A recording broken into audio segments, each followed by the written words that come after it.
आगे, आगे। तो आगे को इंग्लिश में क्या कहते हैं ये समझने के लिए हमें इस बात को भी समझना होगा कि इंग्लिश में आगे कई तरीके से कहा जाता है और कई तरीके का अलग-अलग आगे होता है। हिंदी में भी आगे कई तरीके का होता है, तो इंग्लिश में लेकिन अलग-अलग सेंस में आगे को कहने के लिए अलग-अलग वर्ड होते हैं। तो चलिए इन वर्ड्स को समझ लेते हैं। सबसे पहले होता है ahead.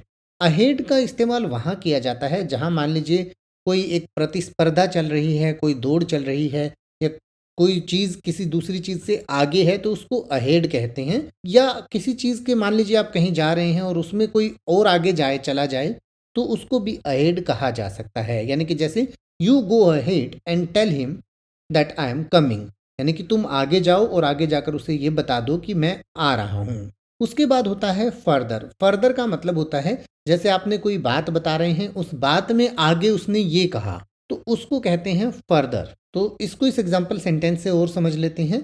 The heart sees further than head, यानी कि दिल जो है वो दिमाग से आगे देख लेता है, यानी कि दिमाग से भी आगे हमारा दिल देख लेता है। तो इस तरीके का जो आगे हमें कहना होता है वहाँ हमें फर्दर का इस्तेमाल करना होता है। इसके बाद है फॉरवर्ड।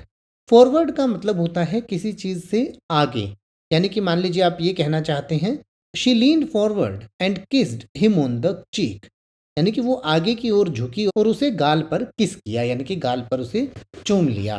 तो इस तरीके का जो आगे की तरफ कोई चीज़ होती है, आगे की ओर के लिए इस्तेमाल किया जाता है फॉरवर्ड। इसके अलावा एक और वर्ड होता है ऑनवर्ड। ऑनवर्ड का मतलब अगर हम ये कहना चाहते हैं कि आज के बाद या आज के आगे ये चीज़ें ऐसे होंगी या इस चीज़ के बाद ये चीज़ें ऐसे होंगी, तो के बाद वाला जो आगे होता है उसमें ऑनवर्ड का इस्तेमाल किया जाता है। और कई बार कोई चीज़ किसी चीज़ के सामने होती है तो उसको भी हम कई बार आगे कहते हैं और सामने को इंग्लिश में इन फ्रंट या इन फ्रंट ऑफ कहा जाता है। अपनी इंग्लिश को बेहतर करने के लिए ऐसी ही हज़ारों वीडियोस आप चैनल के होम पेज पर जाकर देख सकते हैं और आने वाली ऐसी ही वीडियोस की नोटिफिकेशन सबसे पहले पाने के लिए चैनल को सब्सक्राइब करें और बेल आइकन को प्रेस करें।